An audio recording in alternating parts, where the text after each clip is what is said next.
Welcome to The Terrible Take, a daily segment telling Steelers Nation what's on our mind. I'm Jake Brockhoff. There are plenty of storylines across the Steelers roster as we inch closer to training camp. From notable position battles to players simply trying to crack the 53-man roster, there will be lots to talk about, including a few versatile youngsters who may be fighting for just one or two spots. On day 3 of the draft, the Steelers took Caden Weegan and Eli Heidenreich, two shifty young players who might be fighting for a similar role on the Steelers' offense. However, there's one more name I want to give some attention to, and that's Max Hurleman. Heidenreich's been noted as a Swiss Army knife, or a Swiss Navy knife if you prefer Ramon Shinyoung's version, but Hurleman came into camp last year in a similar role. Not only did he play running back, receiver, and special teams, but he even had some experience at cornerback in college. Hurleman had some nice moments during the preseason last year, but didn't do quite enough to latch onto the roster.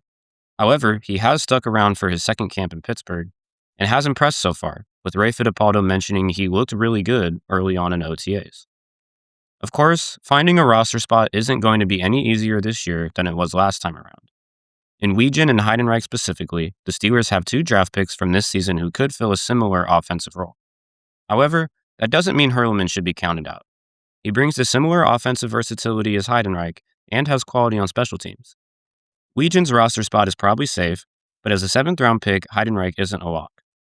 Plus, Heidenreich has spent his time in the running back room, which might give Hurleman a better shot at competing with the receiving core.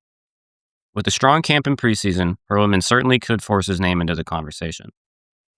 Be sure to follow us at SteelersDepot.com and check out episodes of The Terrible Take every day at 5 p.m. Eastern Time.